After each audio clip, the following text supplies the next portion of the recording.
오늘은 바딤 젤란드의 트랜서핑의 비밀에서 온 세상은 거대한 이중거울이라는 내용 중 일부입니다.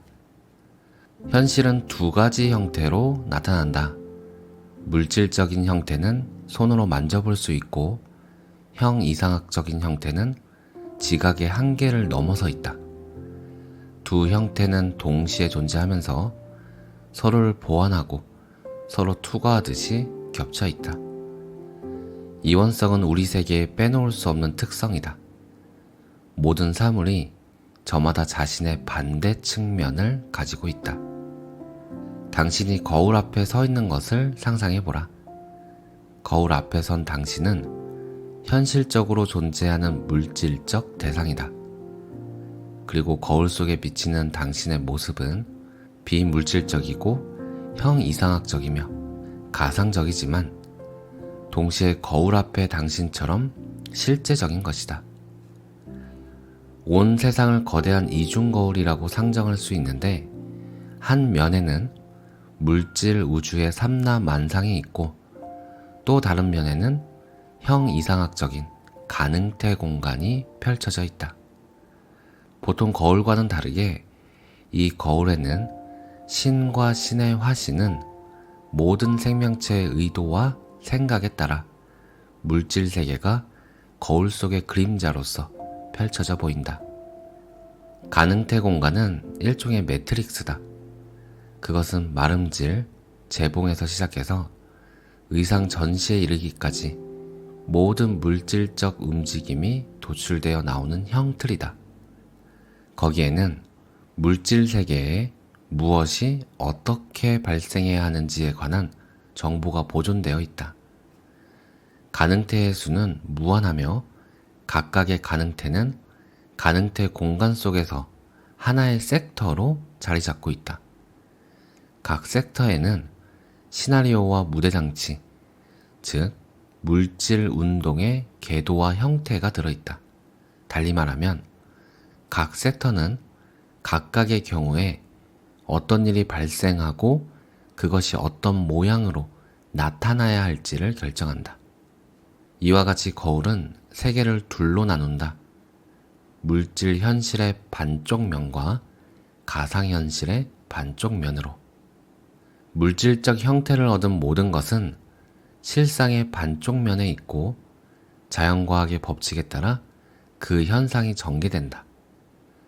일반적 과학과 우주가는 현실에서 일어나는 일에만 관심을 둔다. 그들은 관찰할 수 있고 직접적으로 작용할 수 있는 모든 것을 현실이라고 간주한다. 만일 현실의 비물질적 측면을 무시하고 물질적 세계에만 주의를 기울인다면 인간을 포함해서 모든 생명체는 내부 의도의 틀 안에서만 활동하는 원시적 존재가 될 것이다. 내부 의도를 사용할 때는 주변 세계에 직접 영향을 미치는 방법으로만 목표를 달성할 수 있다. 뭔가를 얻기 위해서는 필요한 행동을 취하고 팔꿈치로 좌우를 헤치며 밀고 나가야 한다. 뭐든 구체적인 일을 해야만 하는 것이다. 물질 현실은 직접적인 영향력에 즉각적으로 반응한다. 이 때문에 우리는 오직 직접적인 영향력을 가해야만 어떤 결과를 얻을 수 있다는 착각에 빠진다. 하지만 물질 세계의 틀 속에서는 달성할 수 있는 목표의 범위가 지극히 좁아진다. 거기서는 눈앞에 실제하는 것만을 고려해야 한다. 부족한 수단과 지극히 제한된 가능성의 울타리 안에 모든 것이 묶여 있다. 이 세상에서는 매사가 필사적인 경쟁 분위기에 사로잡혀 있다. 너무 많은 사람들이 똑같은 목표를 달성하려고 길을 쓴다. 그러나 말할 것도 없이 내부 의도의 한계 안에서는 그것이 모든 사람에게 다 돌아가기에 부족하다. 목표를 이루기에 필요한 조건과 상황은 어디에서 나오는 것일까? 그것은 오로지 가능태 공간에서만 나올 수 있다. 거울의 그쪽 면에서는 모든 것이 넘치도록 풍부하다. 게다가 아무런 경쟁도 없다. 상품이 눈앞에 실제하지는 않지만 매력적인 것은 거기서는 카탈로그를 보고 고르듯이 뭐든 맘대로 선택해서 주문할 수 있다는 점이다. 주문한 것은 조만간에 그대로 이루어진다. 돈도 낼 필요 없다. 단지 별로 부담 없는 몇 가지 조건만 충족시키면 된다.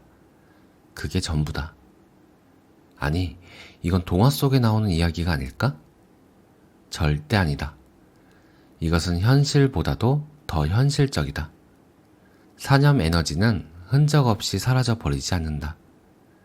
그 에너지는 그것의 매개 변수에 상응하는 가능태 공간의 섹터를 물질화시킬 수 있다. 우리 세계에 존재하는 모든 것이 오로지 물체들 간의 상호작용의 결과로서 나타나는 것처럼 보일지 모르지만 그에 못지않게 중요한 역할을 하는 것은 정묘 물질 차원에서 일어나는 작용이다. 그 과정을 통해 가상으로 존재하는 가능태가 현실로 실현되는 것이다. 정묘한 차원의 과정에서는 원인, 결과의 사슬이 좀처럼 명확하게 인지되지 않는다. 그럼에도 불구하고 그것은 전체 현실의 반쪽을 구성하기에 충분하다. 사람이 목표를 지향하여 의도적으로 사념 에너지를 사용하지 않는 한 가능태 공간 섹터의 물질화는 대개 그 사람의 의지와 상관없이 일어난다. 현실에서 사념 에너지의 영향력은 주로 최악의 불길한 우려와 예감을 실현시키는 형태로 나타난다. 삶의 현실 속에서는 물질주의적으로 사는 사람들은 상점에 비어있는 진열장 사이를 이리저리 헤매면서 상품을 구하려고 손을 내밀어 보지만 거기에는 이미 품절이라는 표지판이 내걸려 있다. 오직 품질 나쁜 상품만이 남아있는데 그것도 큰 돈을 내야만 살 수 있다. 사람들은 카탈로그를 보고 골라서 주문하지 못하고 물건을 찾아 정신없이 헤맨다. 그들은 때로 긴 줄을 서서 서로 밀치고 때로는 온 힘을 다해 사람들 틈을 비집고 물건을 찾아다닌다. 결국 필요한 것은 얻지 못하고 문제만 더욱 커진다. 이처럼 유쾌하지 못한 현실은 무엇보다도 사람들의 의식 속에서 먼저 싹트고 거기서부터 서서히 물질화되어 조금씩 현실로 나타난다. 모든 살아있는 존재는 한편으로는 직접적인 행동으로서 또 한편으로는 사념으로서 자기 세계의 층을 창조해낸다. 그리고 그런 모든 층들은 서로 겹쳐져 쌓인다. 이런 식으로 모든 존재는 이 현실 세계의 창조에 자기 몫에 기여를 하는 것이다. 세계의 층은 조건과 상황에 의해서 그 특성이 정해진다.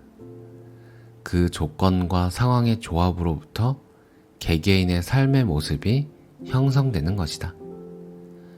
존재의 조건은 다양하다. 형편이 좋은 것과 별로인 것, 편안한 것과 불편한 것, 호의적인 것과 적대적인 것 등등. 물론 태어나는 환경이 다분히 중요하다. 하지만 그 이후에는 대부분의 삶이 그가 자신과 주변 현실에 대해 취하는 태도에 따라 달리 전개된다. 그리고 그에 따르는 생활 방식의 변화는 그의 세계관을 대부분 결정한다. 그 사람의 생각의 방향과 특성에 일치하는 가능태 공간의 섹터, 즉 시나리오와 무대장치가 현실로 실현되는 것이다. 이처럼 개별적인 층이 형성되는 데는 두 가지의 요소가 개입된다. 거울의 한쪽 면에는 내부 의도, 다른 한쪽 면에는 외부 의도가 있다. 사람은 직접적인 행동으로서 물질 세계의 대상에 영향을 주고 생각으로서 물질 세계에 아직 존재하지 않는 것을 현실로 실현시킨다. 누군가가 좋은 상품은 이미 팔렸을 거라고 확신한다면 실제로 그의 앞에는 빈 진열장만 남아있게 될 것이다. 좋은 상품을 사기 위해 긴 줄을 서서 기다려야 한다고 생각한다면 그런 일이 실제로 벌어진다. 비관적인 기대와 의심으로 가득하다면 기대하는 그대로의 일이 반드시 일어난다. 비우호적인 상황을 만나리라고 기대한다면 그 예감이 딱 들어맞는다. 그런데 만일 누군가가 세상이 자기를 위해 가장 좋은 것을 예비해 두었다는 순진한 생각에 가득 차 있다면 그 또한 어떤 식으로든 실현된다. 어떤 것도 쉽게 주어지지 않는 현실을 모르는 괴짜는 묘하게도 어쩌다 판매대 맨 앞에 서 있게 되는데 그때 마침 그를 위해 특별히 준비된 것처럼 상품이 도착한다. 그런데 흥미롭게도 첫 손님은 모든 상품을 공짜로 받는 행사에 걸린다. 하지만 그의 뒤에는 삶의 현실은 암담하고 행운은 바보들한테나 찾아오는 것이라고 생각하는 사람들이 길게 줄을 서 있다.